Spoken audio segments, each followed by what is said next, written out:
That was hard to watch.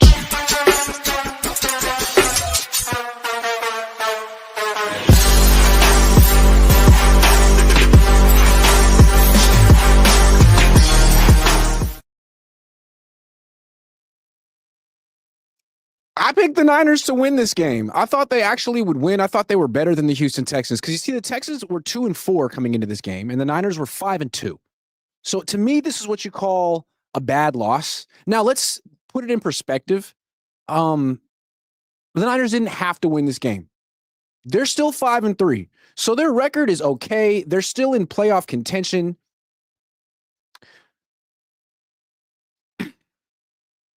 It's just like how they lost and what they lost. You lost by 11 to a team that has no offense. Now, they have a hell of a quarterback, but that team didn't have their wide receiver. They were throwing to rookies and stuff, and they look fine. Handing off to Nick Chubb, who's like 70, they look good. So that was disconcerting. But really, it's like every time the Niners play a game, they lose 3 players. So this week, it's D. Winters, Jordan Elliott, and Sam Okwanu. So they already had a super depleted defensive line, and now defense, like front 7, and now it's even more depleted. Like, you don't have Bosa or Huff or Sam O or Jordan Elliott. So you got the rookies. You got Mykel Williams, the first-round pick, who's supposed to be dominant, and he is a good run defender. We'll give him that, but he does not look like the 11th pick in the draft. They could use a guy like that right now. So the offense was awful. The defense was awful.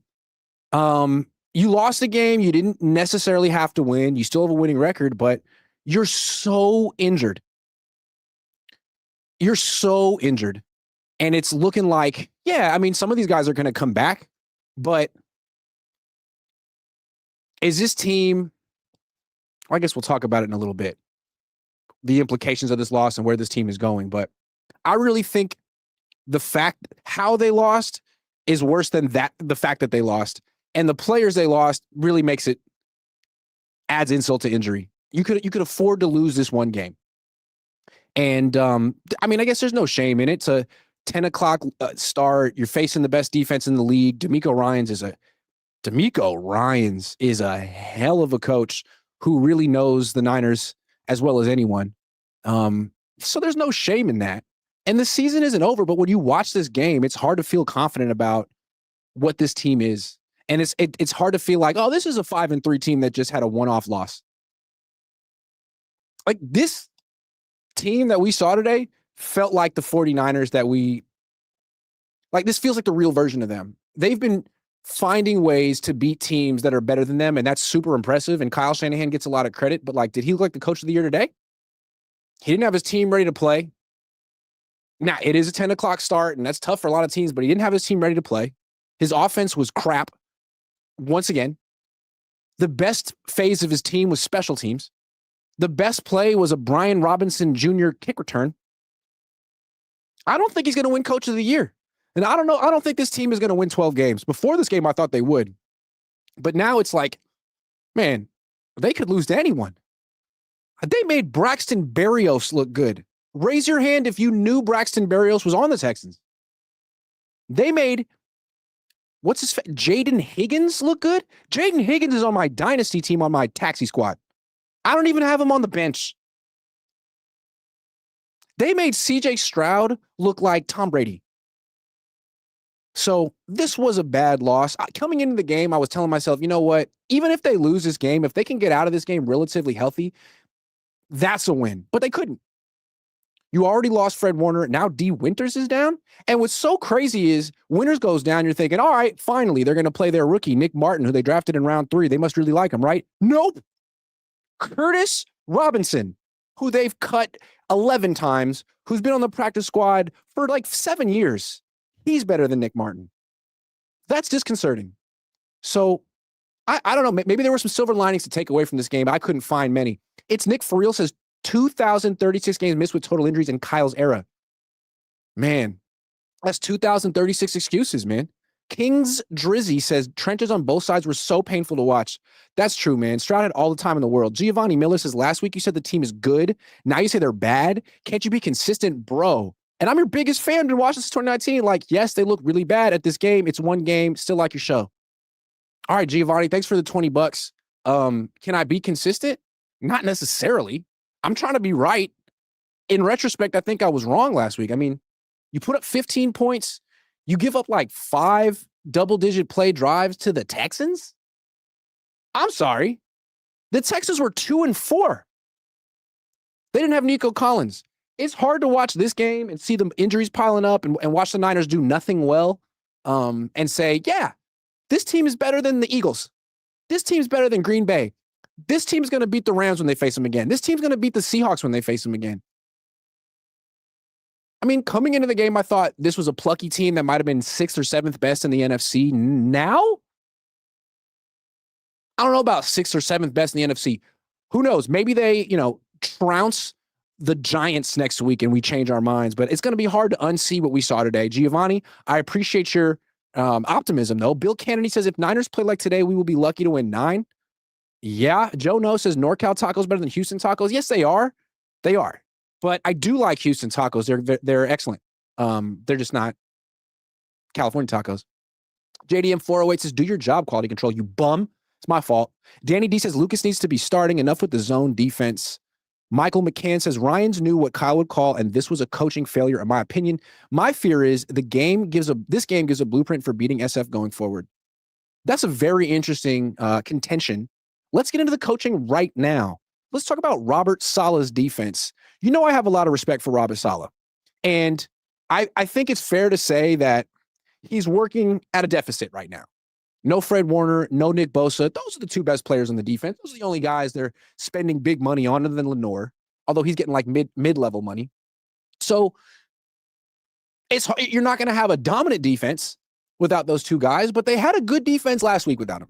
Now, they were facing Michael Penix Jr., who is truly awful and got benched this past week. So maybe not the greatest accomplishment in the world holding Atlanta to 10 points. What I don't understand from Robert, and again, I have all the respect in the world for him, I didn't like his game plan at all. And I understand, I guess, why he went to it. He's thinking, I don't have Nick Bosa. I don't have Bryce Huff. I don't have a pass rush. So if I play man-to-man coverage, I'm going to give up big plays, even though the Texans receivers aren't good. So I'm going to play soft zone coverage the whole game and just try to limit the Texans to field goals. I hated that game plan. Hated it. And I understand it. It's just so freaking conservative. You had the matchup advantages against their receivers and tight ends, but you just played like 7 to 10 yards off the receivers no matter what until you pretty much got in the red zone. You just let them get down to the red zone. Maybe them took their time, but as a result, the Niners offense was never on the field. The defense was always on the field. And maybe that's one of the reasons the Niners offense scored so few points.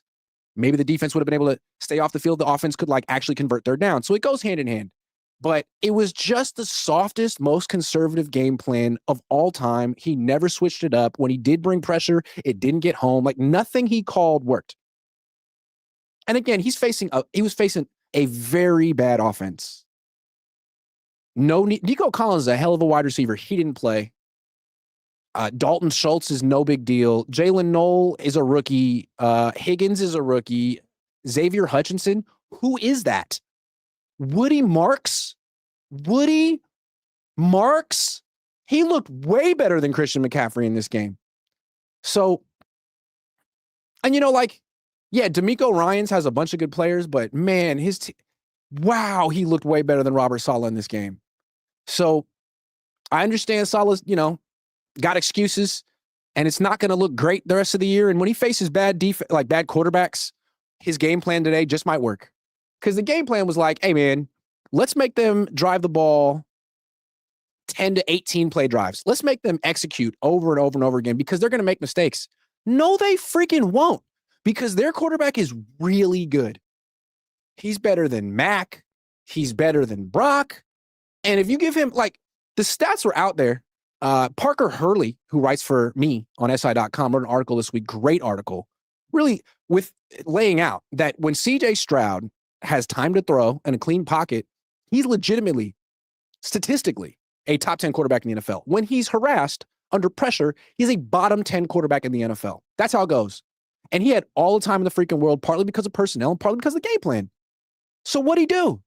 He destroyed the Niners. He looked like Joe Burrow. He looked like prime Peyton Manning. Couldn't miss. I don't know what Salah thought was going to happen. Like, do you not think CJ Stroud is that good? Do you think he's Michael Penix Jr.? Maybe next week against Jackson Dart and the Giants, that kind of a game plan would work. Like, let's just let the Giants make mistakes. Stroud wasn't ever making mistakes in this game. So, yeah, my heart goes out to this team and their excuses and their injuries, but, like, that game plan sucked. You can't call me biased. Game plan sucked. Giovanni Miller says, sorry if I offended you. Last comment. Love you and your dad. If they make a trade for a pass crusher, you think they could make the playoffs? I think they could make the playoffs if they don't make a trade. But I don't think they're, and I felt last week like trade for Max Crosby. Now I'm like, man, you could trade for Max Crosby, but the offense still sucks. I mean, what does this team really need?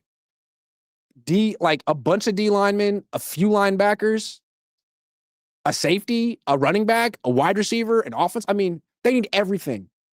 It's incredible that they're 5-3, but maybe it's a little lucky that they're 5-3 too. Joseph Ernberg says, thank God we drafted Michael at 11 generational. Yeah, I got to talk about that. B Cruisin 302 says, maybe Kyle will get everybody injured so they can have an open tryout and we'll find out. Our own Vince Papale or Mark Wahlberg. Someone was watching that on the plane when I was coming to Houston the other day. Cool movie. I'm sorry, who says, why is Stout playing ahead of Chase Lucas? I don't know. But before I get into that stuff, I'm going to talk coaches first. Okay. So Robert Saleh's defense was not inspiring. It was bend but don't break, but then it broke. Kyle Shanahan's offense was worse than Robert Saleh's defense. Maybe that's harsh because Robert Saleh's defense was facing a bad offense. No excuse. Kyle Shanahan's offense was facing the best defense. So plenty of excuses. What I didn't like about Kyle Shanahan's game plan, his play calling, is that it seemed like it was predictable. It seemed like DeMeco knew what he was doing. And here's what my main complaint. I feel like sometimes Kyle Shanahan just is too slow. His offense is so slow. Like they're down 11 in the second half. And he's like doing 8 motions before the play starts. Hey, man, it's not working. DeMeco was your coach. He's seen this. They're prepared for the motion. It hasn't worked all game. Why don't you switch it up and go fast? You're losing by 11. You can't run the ball. Hurry up. And when they did at the very final drive, all of a sudden, Mac Jones led him down the field pretty quick. And then he took that shot deep to Juwan Jennings because they were down 11 and got intercepted because Juwan Jennings, it wasn't a great throw. And Juwan Jennings is having a horrible year. That's the kind of catch he would have made last year. Anyway, I think he played right into DeMeco Ryans' hands. He did all the stuff that DeMeco Ryans was expecting. He did his usual slow motion, shift, motion before every play. He slowed down his own offense. He kept calling plays for Juwan Jennings. Every time he calls a play for Kendrick Bourne, something good happens. Every time he calls a play for Jake Tonja, something good happens. This offense was better a few weeks ago when Kittle was out and Jennings was out because Matt could just throw the ball to the open guy. Now there's all this pressure to get the ball to certain people who aren't contributing. Kittle's not doing anything. McCaffrey's not doing anything. I don't know. Maybe Brandon Ayuk and Brock Purdy come back and save this unit, but it seems like this unit, this offense, is kind of bad no matter who the quarterback is. And there are reasons for that. One, the offensive line is so bad. Colton McKivitz. Man, you made Will Anderson look like a Hall of Fame edge rusher today. Colton is making $15 million a year to be a complete turnstile at right tackle. And he's like the second best offensive lineman on the team. Trent Williams constantly getting driven back into the quarterback. I mean, Jawan Jennings with some serious drops in this game. A deep drop. Jordan Watkins. And this is Kyle too. So like, you don't play Jordan Watkins the whole season. He's inactive every game. You make him active for the first time this week. You call a play for him with the game on the line. And it's like a 20-yard out. And he drops it. I can't even blame him for that. Like, that's like when you called that deep shot for Ronnie Bell against the freaking Rams. Like, is the other team expecting it? No. Is it a good decision? No. Why would you expect Ronnie Bell to make that play? Why would you expect Jordan Watkins to make that play? If you want to go to Jordan Watkins in the fourth quarter, why not throw him something in the first quarter to get him in the flow of the game so you can see him catch a football and be like, I think he's ready. You just called that? How is he even on the field? It's hard to point to something that Kyle Shanahan did super well in this game. Now, maybe you watched this game and said, you know what? This is Mac's fault. If they had a quarterback who could move, a quarterback with some mobility, Kyle Shanahan would look smart and Jawan Jennings would catch the ball. I don't think so. And look, maybe Brock Purdy is light years better than Mac Jones. I don't think he is, but maybe I'm wrong. I'm often wrong. I don't think Brock Purdy wins this game. No disrespect to Brock. It just seems like, yeah, he'd be able to move and scramble and avoid pressure and maybe make some plays. But it seems like this offensive line is so bad that this year, it's not that he wants to create these plays. It's like he has to. And he's running for his life and getting hurt every time he plays. So I think the Niners' problems are a lot bigger than Mac. In fact, I didn't think Mac was really a problem in this game. I thought he kept him competitive. He wasn't good enough. He wasn't as good as Stroud. But I don't think Brock wins this game. I think the Niners have systemic issues on offense that are all tied to Kyle. It's his receivers. It's his offensive line. It's his call to keep targeting Jawan Jennings. He's the one that's completely forgotten about Jake Tondres and Kendrick Bourne. Unless I'm wrong. Anyway, the offense is worse than the defense. Been worse all year. Some guys are coming back. But really, if they're going to make a move at the deadline, it probably should be to help the offense, which just scored 15 points. DeMeco Ryans is a much better coach than I realized. Wow. I mean, you had a feeling at 2-4 home game, like they were favored in this game. 3-point favorites. Figured there's probably a reason why. Niners didn't have to win this game. Texans did. Texans were so amped up for this game and ready in every way, and the Niners weren't. So give DeMeco credit for that. But like, is he better than Robert Salah? I mean, Robert Salah faced this offense last year as a head coach of the Jets, got destroyed. And the Niners didn't even have Christian McCaffrey. DeMeco, I mean, wow. That's how you defend Kyle Shanahan. So maybe DeMeco is a better coach than Robert Salah. And then is DeMeco a better coach than Kyle Shanahan? Today he was. Like, Kyle's supposed to be this forward-thinking, cutting-edge offensive coach.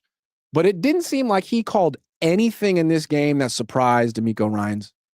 It seems like people who know Kyle Shanahan, who've coached for Kyle Shanahan, do a good job against him. And I think it's interesting too, like, DeMeco's been there 3 years. He's kind of on the hot seat. I mean, if he lost this game, people might be talking about him getting fired because you have this quarterback and CJ Stroud who's only regressed, or his numbers have. And no matter how good that defense is, Salah had a good defense in New York. If the quarterback's not getting it done and you're not winning and the offense looks bad, you already fired the offensive coordinator once. You can't do it again. It'd be you. So remember, DeMeco's over in Houston. He brings Bobby Slowick with him as the offensive coordinator. Bobby Slowick came from the Niners, pass game coordinator. So he takes a coach from the Kyle Shanahan tree. And you know how the Shanahans are about their tree, their coaching tree, because Mike's still trying to get in the Hall of Fame. And Kyle is expecting to get in the Hall of Fame one day too. And he doesn't have any rings. So Mike's rings haven't got him in the Hall of Fame. It's going to be about this tree. They're going to argue they have the best coaching tree like in NFL history. Well, what did DeMeco Ryans do this year? He fired Bobby Slowick after 2 years. First year, Slowick was good. Stroud was good. They have one bad year. Offensive line was terrible. DeMeco fires Slowick. I wonder how Kyle felt about that. Like, hey, man, you're hurting my tree. You should have thanked me that I gave you Bobby Slowick. I wanted Bobby Slowick. So now Slowick's in Miami. And I wonder how how Kyle feels about DeMeco right now. I'm sure he respects him, but is he upset? Like, hey, man, I didn't give you my blessing to fire Bobby Slowick. So then I don't even know who the new Texans offensive coordinator is. He came from New England. The whole idea is to give CJ Stroud more control at the line of scrimmage, something that Kyle Shanahan won't freaking give Mac Jones or Brock Purdy because he needs to call 1,100 motions first. And this New England offensive coordinator completely eviscerated Robert Salah with just 6-yard pass, 6-yard pass, 6-yard pass, nothing explosive, no play action, deep shots, just a very modest, humble game plan straight out of the Tom Brady playbook, man. Just dink and dunk all day. And it worked. It's pretty impressive. You got to give DeMeco Ryans credit for firing the Shanahan offensive. And what does that say, man? DeMeco Ryans, one of the best defensive coaches in the league, arguably better than Robert Salah, fires the Shanahan offensive coordinator. That's a big vote of no confidence in his system. And instead of hiring someone else who runs the system, he got someone from an entirely different tree and beat Kyle and Robert Salah. Isn't that, I mean, to me, that would be very threatening if I were Kyle Shanahan. Like, oof, my former defensive coordinator fired my former pass game coordinator and then whooped my ass? Fuck. That's not good. It's not good. We were talking about Kyle Shanahan as a possible coach of the year yesterday. No, I don't think so. Not anymore. Beck McKay says Jays or Dodgers. I'd say the Jays. No one likes the Dodgers. David Kendall Jr. says, can we please get rid of Kyle? I'm so done with him. I mean, maybe if you get DeMeco. Michael McCann says McDaniels can't get fired and join SF fast enough. He won today. RPO game should be implemented, says Big Tim 3. Yeah, and the hurry up offense. B Cruising 302 says, Grant, you're the only one not injured. They need you. I'm so injured. My back hurts all the time, but it's not really my back. It's like my hip / glute. It's my right side one day. It's my left side the other day. I feel like it's sciatica. I feel like it's Matthew Stafford. I think my professional football days are over. Gray Saint says, no excuses for Shanny's offense having 10 plays the first 28 minutes of the game. Pathetic, even with injuries. Whole team lost. I thought the special teams was solid. It was definitely offense and defense loss, though. Boxing fan times 4 says trade JJ when they have to rely on him. They lose. Agree. David Kendall Jr. says, we can't get pressure on quarterbacks, so only rush 3 and drop everyone else. You see them dropping Michael Williams into coverage? That was awful. I like the Miami Vice look, Iggy. Thank you, Bill Kennedy. I'm working on something. I'm in between how I feel. I don't know how I feel about my look right now. It's Nick for real says, I'm not sure any quarterback wins this game behind this line. Thank you. I know it's nice to think that Brock could run around and make magic happen behind this line and win. And maybe he could. I love Brock Purdy, man. He's a lot of fun to watch and he makes plays. But the last few times I've seen him try to do that behind this offensive line, he's gotten hurt. It's a really good defense. I think it's probably a good thing that Purdy didn't play in this game. Harvey Dent says, not going to lie, you overreacted to this loss, bro. Maybe. We'll see. I think I overreacted to their win last week. Vin Win says, this loss is on Lynch. Time for him to go. Joe No says, DeMeco a better leader than Kyle Shanahan. Kyle Shanahan should be OC. Fernando Alvarez says, even if we had Brock in this game, the difference in this game would be Brock would wiggle himself out of pressure at times, but some of those tough Mac passes would have been fluttering interceptions. Hey, man, if it were just as simple as Brock coming back, the Niners will be fine, that would be the story.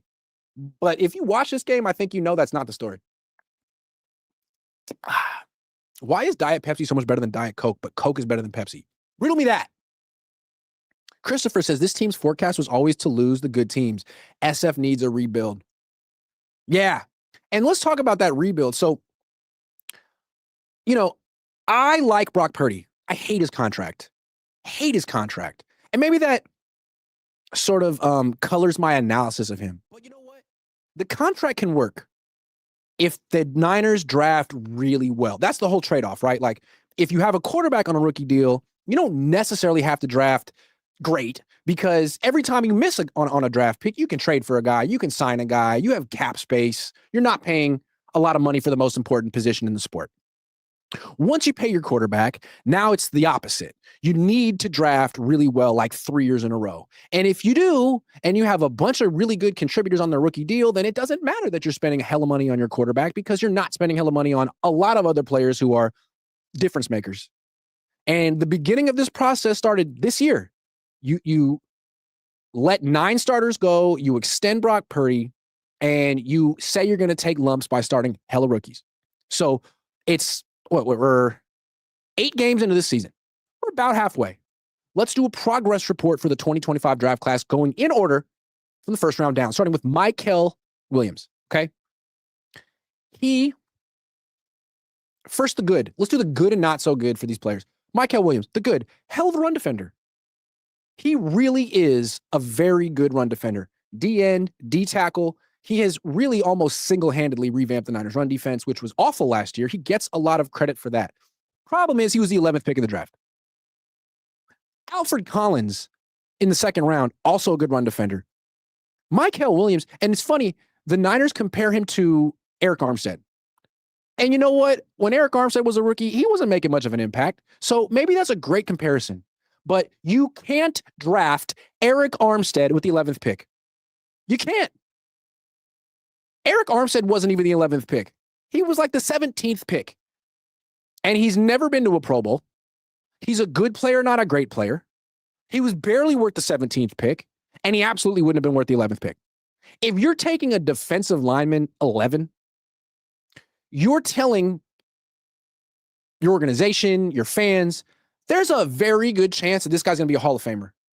Not like he fits a role. He improves one aspect of our defense. No. That's what you take a guy in round 2 to do that. I'm concerned about Michael Williams. I was watching him in the press box. They need him to be a pass rusher. And it's like, not only does he not have moves, he just gets stuck. He's like, honestly, as a pass rusher, what's the difference between Michael Williams and Javon Kinlaw? As a pass rusher, what's the difference between Michael Williams and Solomon Thomas? The way I see it is, as pass rushers, those 3 guys are pure Velcro. As soon as the offensive lineman gets their hands on those guys, it's over. You're not going to see Michael Williams like shed a block. Once he's doing that bull rush, it's over. And even then, you saw it. He's supposed to be this like great team defender who may not sell out to get sacks, but at least he's going to play disciplined team defense. How many times did he let CJ Stroud scramble out past his side? He can't even contain the quarterback. Maybe when he's 26 years old, he'll be a dominant defensive player, but that's a ways away. And right now, he's looking like a potential bust in the sense that good player, but looking like a second-round pick, man. What's the most memorable pass rush he's had all season? I'll wait. In the future, you do not draft for need at 11, man. I'm sorry. We need an Eric Armstead replacement, and this guy's kind of like him, so we're going to take him at 11. No. You need a Hall of Famer. That's what you need, a difference maker. Tyler Warren, hell of a player. Derek Harmon, hell of a player. Both available. So that's the first round pick. Second round pick, Alfred Collins. I actually like the pick. This might be their best pick. You got him in an appropriate spot. He's not a first round pick, so he doesn't have to be a pass rusher. He's a hell of a run defender. He's huge, and he does have potential. He does actually discard blocks. So I like the Alfred Collins pick.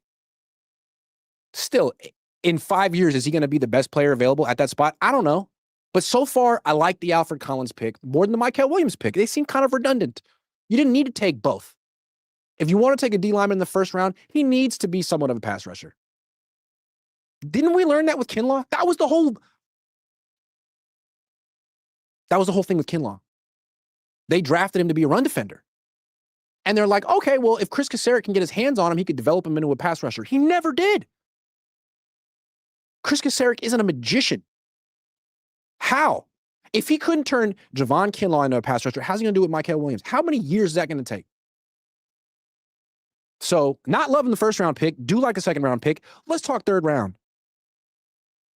You go Nick Martin, okay? You take this linebacker who every draft expert, prognosticator said was like a fifth round pick. NFL.com, everyone. Fifth round pick. You take him in round 3 because you guys know better.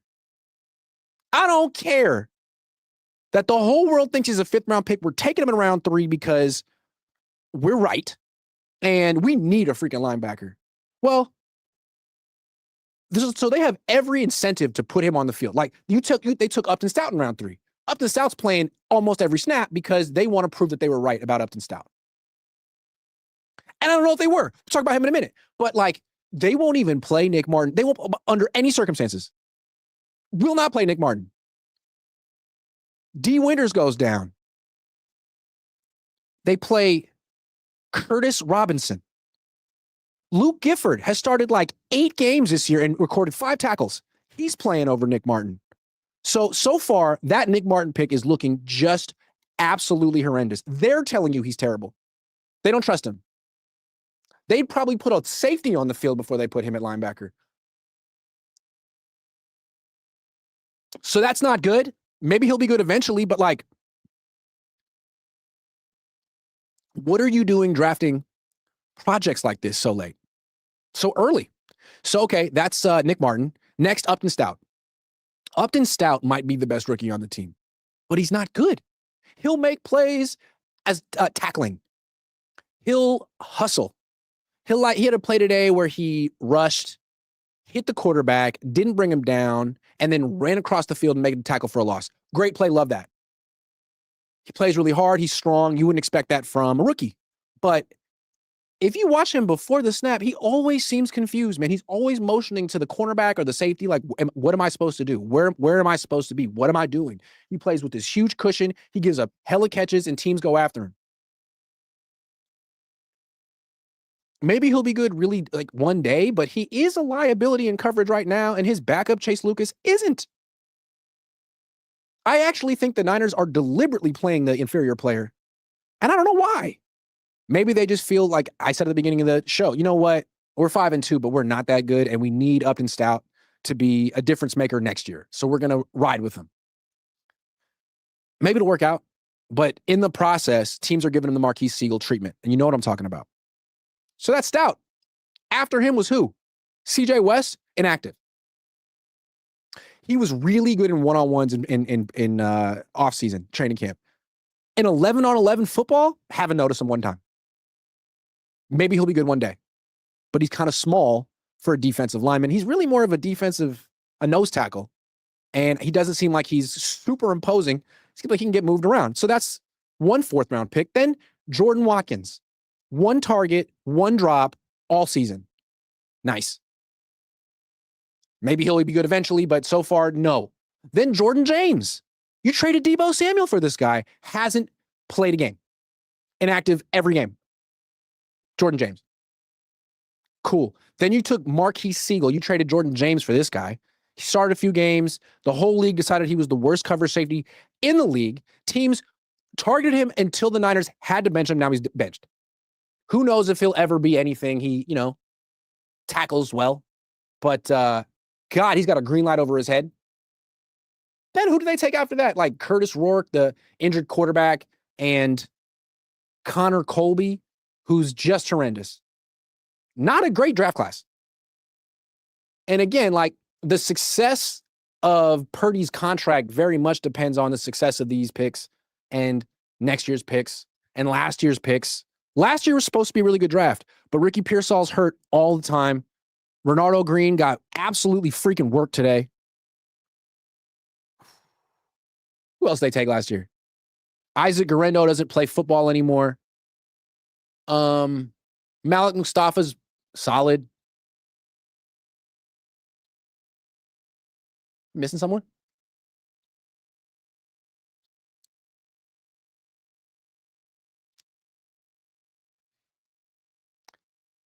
Isn't that like why this loss is kind of discouraging? Both coaches got outcoached. The general manager doesn't look like he's doing a good job considering what these rookies are doing. You'd think by week 8, these rookies would be really improved and playing really well. Which one is? Which one? I don't know that any of them are. Because that's not good. Okay, let's look ahead. Playoffs. I still feel that this is a team that could win most of their remaining games. They can beat the Giants next week. They can beat the Titans. They're probably going to lose to the Colts and the Rams and the Seahawks. So that's 6 losses. But the Bears, maybe they'll lose to the Browns, although the Browns are freaking awful. So I still think that there's a world where the Niners go 11-6 and maybe even have a home playoff game to start. So that's great. The season isn't over, but I don't think this offensive line is good enough. I don't think there's a wide receiver good enough on this team. Ricky Pearsall is good, but it seems like he needs to be 100% healthy to play football because his whole game is speed. Jawan Jennings doesn't have to be 100% healthy to play football, but he's so bad. He's just awful this year. It's like maybe he's hurt and that's why he's not playing so well. But it also feels like, he started the game off negating the best play early, which was Max scramble for a first down. He had a face mask penalty that they didn't need. Like, he used to be the guy who gave the most effort. Now his blocking sucks. He's unreliable. He makes some nice catches, but I don't see him getting it together. Brandon Ayuk coming off a crazy injury with no offseason. He might play a little bit, but I don't see him like changing things dramatically. We've been watching Christian McCaffrey. It is what it is. He had a good game last week. How'd he look this week? He's looked the same for 2 years. Things around him change sometimes, and at least he's still healthy, but that's not going to change. Kittle will slowly get better. It's clear they're not asking him to run down the field. His hamstring's still an issue, and they're being careful. So maybe in a month, they can throw him lots of passes. But today it was 2 screens? But Robert Saleh's defense is going to keep getting picked. If the Texans can do that to Robert Saleh's defense, then any team with the quarterback who's, above average is going to do that to the Niners. Maybe that's not the Giants. Maybe it's not the Titans. Maybe it's not the Bears. But any team in the playoffs is going to have a decent quarterback, and the Niners are going to never get off the field. That's what's going to happen.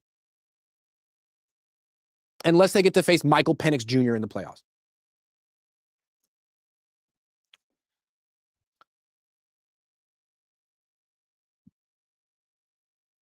Am I being too harsh? They just lost to a 2-4 team by 11. So let's talk about the trade deadline. It's in about 9 days. They got one more game to assess their roster and figure out what they want to do. Should they trade for someone? Last week I said, yeah, man, trade your first-round pick for Max Crosby. You suck at drafting the first round anyway. And that was a good point. But they could trade for Max Crosby and still lose their first game in the playoffs if they make it. They need too many things. Now D. Winters is hurt. So you need 2 linebackers. Bryce Huff and Nick Bosa hurt. You need 2 edge rushers. Jawan Jennings is terrible. You need another wide receiver. It's too much. So, maybe you get someone. Probably don't trade a first-round pick. And you know who they should trade? They should trade Jawan Jennings. I think it's time. They keep trying to get him back in the mix. He's just so miserable. It looks like he didn't get the extension he wanted. His season is going terribly. His film is awful. His numbers are awful. His effort is awful. Just let him go. I think the offense would be better I think the team would be better if he weren't in the locker room. If he were somewhere else and his targets and playing time could go to other people like Kendrick Bourne, Jake Tonjes. He's killing him. They've thrown 4 picks targeting him this year. It almost feels like he's saying, I mean, you keep me here against my will. You don't give me the extension I want. Don't be mad if I don't give the effort you're looking for all the time. If you wanted me to go above and beyond, you should have paid me above and beyond. Oh, you want me to make this block? Pay me. Problem is, I don't think anyone's going to pay him after watching him this year. He's an older wide receiver who's been slow. His calling card was toughness, work ethic, urgency, and blocking. Those are gone. So he's got to go.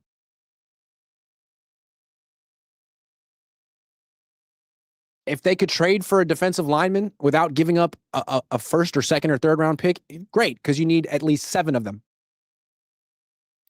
But it's hard to look at you make a trade for Trey Hendrickson or Max Crosby if you think you're a contender. And starting off 5-2, it's hard to argue that you're not. I mean, you beat some good teams. You beat the Seahawks and the Rams. Shorthanded. But you lose to the Texans? And it's almost November? And you didn't just lose, but you got smacked. Didn't come down to one play. You can't pin it on Diamador Lenore not going down at the end of the first half. Like, you just got beat. Handily.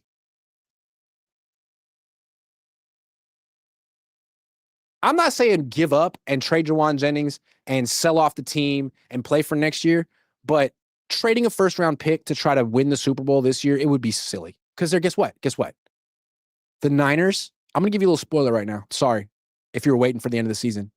I read ahead. I skipped ahead. I read the last page. The Niners aren't going to win the Super Bowl this year. They're not. Not with Brock, not with Mac, not with Adrian Martinez. It's not going to happen. Unless you saw something that I didn't see today.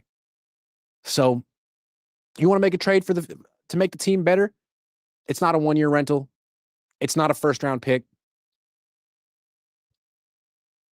Although the Niners suck at drafting in the first round so bad. Instead of drafting Mykel Williams, wouldn't it have been nice to trade that first-round pick for a proven D-end who can actually defend the run and rush the quarterback? That would have been nice. Instead of rolling the dice. Now, you do that, you actually have to pay the guy. That's the problem. You pay Brock Purdy, you have to take all these risks on draft picks. And the Niners aren't that good at drafting, especially in round 1. If they hadn't paid a quarterback, they could have traded this first-round pick for someone who's proven. I'm just saying. Get these prize picks up in a second. Hold on. Prize pick time.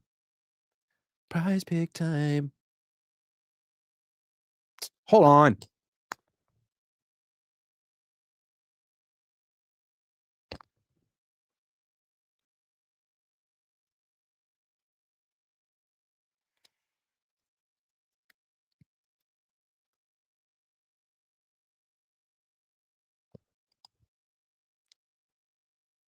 Oh, yeah. This is my favorite part of the show. Here we go. Okay. No. There. Share the screen. What's going on? There we go. Okay. Let's get some action for tonight. We got revenge game. Steelers and Aaron Rodgers facing the Packers. Let's go passing yards. Aaron Rodgers, 224.5 against his former team. I'm going to say less. I don't like the Steelers that much. He's got DK Metcalf, and that's about it. Jordan Love, 239.5. I'm going to say less. They run the ball out over there. Rushing yards. Josh Jacobs, 67.5. Yeah, give me that. Jaylen Warren, 56.5. No. Aaron Rodgers, 1.5 rushing yards. I don't like that. Receptions, receiving yards. There it is. Calvin Austin, DK. 56.5 for DK. Yeah, he's the whole offense. Tucker Kraft, 51.5. No. I don't like that. All right, those are my picks for tonight. Got them in. Aaron Rodgers, less. Love, less. Tucker Kraft, less. Josh Jacobs, more. That's how I do. Flexing it, submitting it. Let's check out my prize picks from last week. I'm curious. View board. Hold on. Back. My lineups passed. Ooh, awful, disgusting.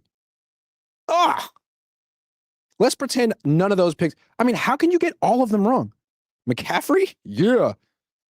25 rushing yards from McCaffrey. Damn. Stroud? 318. Kittle. What was I thinking? Mac Jones. Yuck.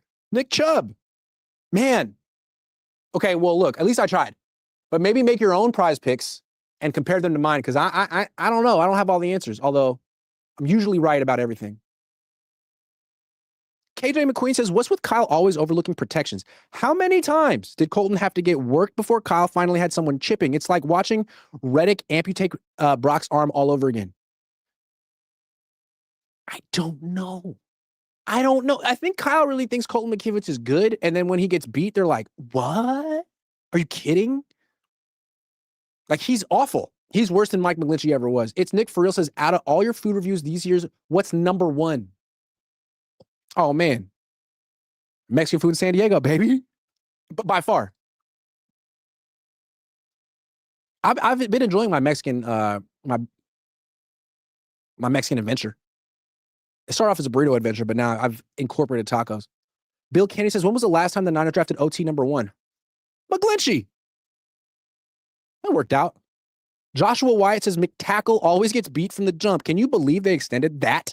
They think the McTackle is serviceable. That's an unsolvable problem. Yeah, to me, like, if you ever wanted to move on from Kyle Shanahan, that offensive line would be something to point to. Like, he's never going to have a good offensive line. He's never had one. He's never going to have one. And as long as it's that bad, they're going to have quarterback injuries all the time. I'm astounded that Mac Jones is still healthy, if he still is. AP King says, get the hell out of here. Such a troll when you do this. Let DeMeco lose both starting DN, starting linebacker. Offense was trash. Well, DeMeco's offense was trash too, but his offense found a way to move the ball and stay on the field. I'm just saying, man. The Niners were missing people. The Texans were missing people. But the Texans, couldn't miss. Thanks, AP King. Rod Tolosa says, offensive line looked like Swiss cheese today. Ben Farrell says, Stout looked bad today, got taken out, and somehow Lucas looked even worse. At least Jair had his best game as a Niner. Harvey Dent says, smart people knew this was a loss. Texans were favored. Why? No reason for a 2-14 to be favored over a 5-2 team unless Vegas controls the league. That was a tip-off. Especially given what's been happening in the NBA recently. Like, who knew what?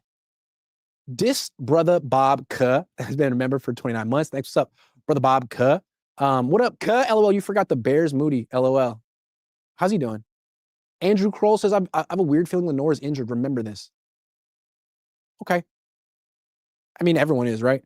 Michael McCann says, this team has 11 plus picks every draft, and we can't name a single player with a first-round grade over the last 5 drafts, Purdy included.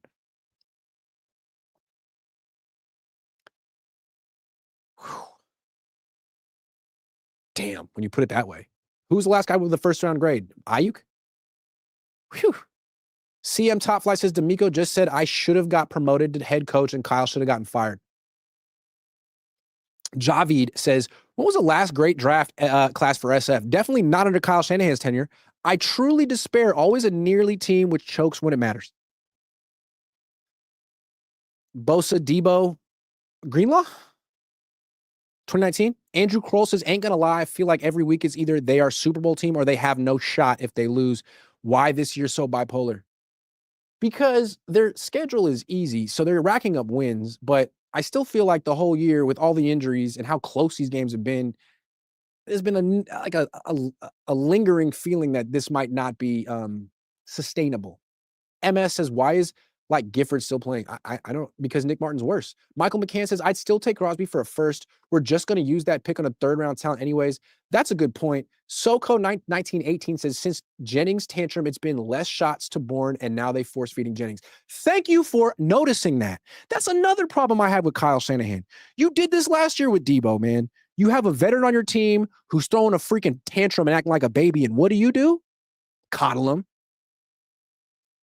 As soon as Jennings showed up, Kyle on the sideline, they should have traded him or cut him.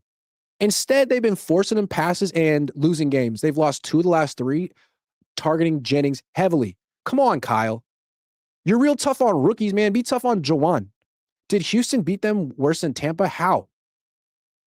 How? Because Houston has a good defense. Kilo TW says the last time the Niners had a win over the AFC was week 4 of last season. What is it with them in the AFC?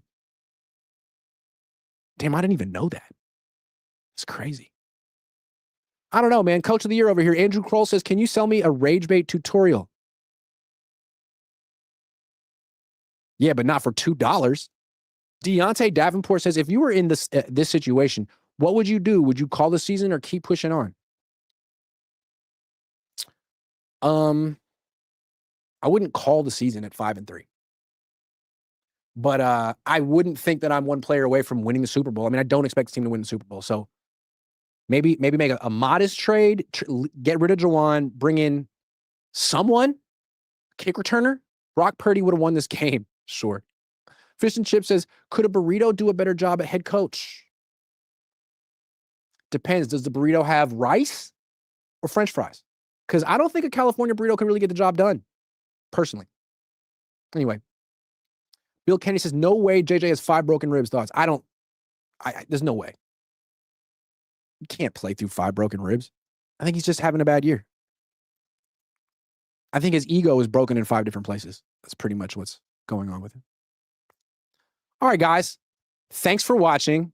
Grades coming up next. Stay tuned. I'm going to give out a lot of A's and B's, I think, for this performance. Probably, because I'm an easy grader. And you know what? I still think the Niners are great. And you know what? At least they're all still friends. A game like this could really challenge the morale of the team, but they still like each other, and that bodes well for the future. So stay tuned. Let's see what friendship can do